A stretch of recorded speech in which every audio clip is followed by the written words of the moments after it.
चलो दोस्तों, अब बात करते हैं हमारे मैनेजमेंट के 5 फंक्शंस के बारे में, जिसको हम लोग POSDC के नाम से जानते हैं, जिसमें आता है प्लानिंग, ऑर्गेनाइजिंग, स्टाफिंग, डायरेक्टिंग और कंट्रोलिंग। दोस्तों ये 5 फंक्शन ऑफ मैनेजमेंट जब मिल जाते हैं तो हमारा मैनेजमेंट तैयार हो जाता है और बड़ी से बड़ी चुनौती का सामना करने के लिए हमेशा तैयार रहता है। दोस्तों ये 5 फंक्शन बहुत इंपॉर्टेंट है। सबसे पहला फंक्शन मेरे पास आता है जिसका नाम है प्लानिंग। दोस्तों प्लानिंग की डेफिनेशन आपके सामने लिखी आ रही है, लिखा गया है, planning is a function of determining in advance what is to be done and who is to do it. भाई क्या होना है और कौन करने वाला है, ये प्लानिंग बताएगी।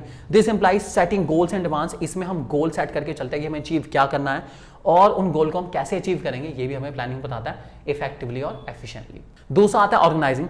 ऑर्गेनाइजिंग का मतलब है एक तरीके से चीजों को ऑर्गेनाइज करना, जो सोच लिया है उसके अकॉर्डिंग चीजों को ऑर्गेनाइज करना शुरू करो, लोगों को लाना शुरू करो, ड्यूटी बांटना शुरू करो, सामान को अरेंज करना शुरू करो। ये सब का सब दोस्तों हमारा ऑर्गेनाइजिंग कहलाता है। तो organising is the management function of assigning duties, grouping task, establishing authority and allocation resources required to carry out a specific plan. एक प्लान को अचीव करने के लिए क्या क्या जिम्मेदारी होगी, उन जिम्मेदारी को कौन कौन परफॉर्म करने वाला है, ये सब का सब दोस्तों हम लोग लेके चलते हैं ऑर्गेनाइजिंग में, भूलना बिल्कुल नहीं है। तीसरा आता है स्टाफिंग।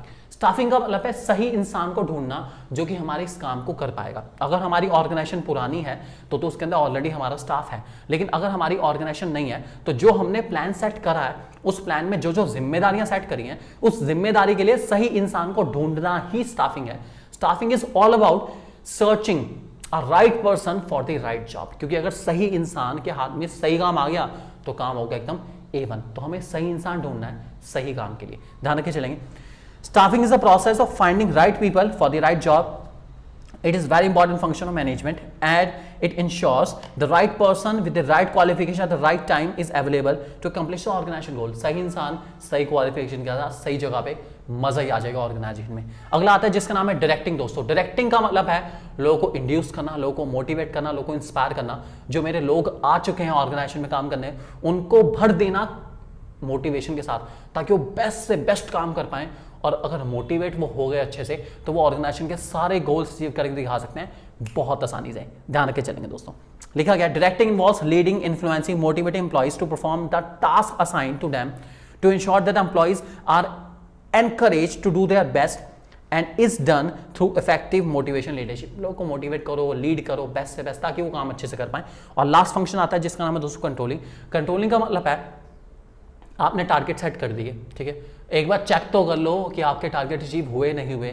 अगर अचीव हो रहे हैं बहुत बढ़िया, चल रहे हो, चलते रहो चलते रहो चलते रहो। और अगर अचीव नहीं हो रहे हो तो भैया कुछ कमी रह गई, उस कमी को जल्द से जल्द दूर करो ताकि मैक्सिमम बेनिफिट आपको मिल पाए। कमियों को छोड़ना बहुत बड़ा नुकसान हो सकता है आपके लिए, इसलिए कमियों को दूर करो और अच्छे से अच्छे अपने टारगेट को अचीव करके दिखाओ। लिखा गया है controlling is a management function of monitoring organisation performance towards the attainment of organisation goals. This include comparing actual performance with the standards and taking corrective action for improving it. भाई corrective action लो, अगर आपकी organisation में कमियां आती हैं, आपके Dzire target और आपके अचीवमेंट में कुछ कमी रह गई, आपका गोल क्या था और आपने जो अचीव करा उसमें कुछ कमी रह गई, तो आप एक्शन लो ताकि आप उस टारगेट को अचीव कर पाओ और जो डेविएशन आ रही है, जो कमियां आ रही हैं, उसको हमेशा के लिए हटा पाओ। तभी तो आपके गोल्स अचीव होंगे, तो आपके गोल्स अचीव होने वाले नहीं है दोस्तों, ध्यान रखे चलेंगे। अब बात करेंगे दोस्तों हम लोग फंक्शन ऑफ मैनेजमेंट के कुछ रिलेटेड केस स्टडी की। सबसे पहला क्वेश्चन और सबसे छोटा सा क्वेश्चन आपके सामने आ गया, आराम से आइडेंटिफाई करो और बताओ क्या इसका आंसर रहेगा दोस्तों। पहला लिखा गया assign duties, grouping task and establishing authority and allocating resources. कौन से फंक्शन ऑफ मैनेजमेंट में आता है दोस्तों? ऑर्गेनाइजिंग में। बहुत ही सिंपल सा काम है, तो ऑर्गेनाइजिंग इसका सही आंसर है, क्योंकि ड्यूटीज को असाइन करना, टास्क को ग्रुप करना और अथॉरिटी रिस्पॉन्सिबिलिटी को बनाना दोस्तों ऑर्गेनाइजिंग का ही काम है। तो इसका सही आंसर रहेगा दोस्तों हमारे पास ऑर्गेनाइजिंग, ध्यान रखे चलेंगे दोस्तों। अगला क्वेश्चन एक और आपके सामने आ चुका ऑलरेडी। इस क्वेश्चन में भी आपको फंक्शन ऑफ मैनेजमेंट पूछे गए हैं। कौन कौन से फंक्शन ऑफ मैनेजमेंट है पहचाने तब मानेंगे आपको कि आपको अच्छे से कंसेप्ट समझ आ चुका है। लिखा गया दोस्तों unique enterprise decide to synchronise all the activities of the organisation while deciding what is to be done and when it is to be done. They try to bring harmony between organisational goal and individual goal. ये decide करना कि क्या करना है और कैसे करना है, मतलब what to be done and how is to be done. Planning की फीलिंग आ रही है दोस्तों। प्लानिंग सबसे पहले प्लानिंग आ चुका है, ये बिल्कुल सही। ये जो लाइंस मैंने पढ़ी ये प्लानिंग को रिप्रेजेंट कर रही है। आगे लिखा गया while hiring employees HR department made sure that people with right qualification only join the organisation. लोगों को रख रहे हैं, सही लोगों को रख रहे हैं, सही क्वालिफिकेशन वाले लोगों को रख रहे हैं। स्टाफिंग की फीलिंग आ रही है दोस्तों। लोगों को रिक्रूट करना, सही लोगों को रिक्रूट करना, सही क्वालिफिकेशन वाले लोगों को रिक्रूट करना, ये फीलिंग है किसकी? स्टाफिंग की। आगे लिखा गया है further the director made arrangement that the end of every 3 months performance of every employee is compared with the planned performance so that steps can be taken to check the deviation।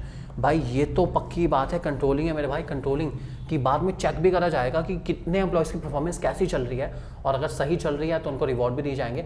ये कहीं ना कहीं controlling की feeling दे रहा है दोस्तों। तो जो मेरे फंक्शन इसमें मेंशन करेंगे वो मेंशन करेंगे प्लानिंग, स्टाफिंग और कंट्रोलिंग। ध्यान रख के चलेंगे दोस्तों। तो ये था दोस्तों हमारा बहुत ही अच्छा डिस्क्रिप्शन, सारी केस स्टडी और सारे टॉपिक मैंने आपको समझाए यहाँ तक। अगला टॉपिक हमारा रहने वाला दोस्तों, चूंकि चैप्टर का लास्ट टॉपिक है, टॉपिक का नाम है ये, और इसकी केस स्टडी भी हम लोग करेंगे अगली वीडियो में।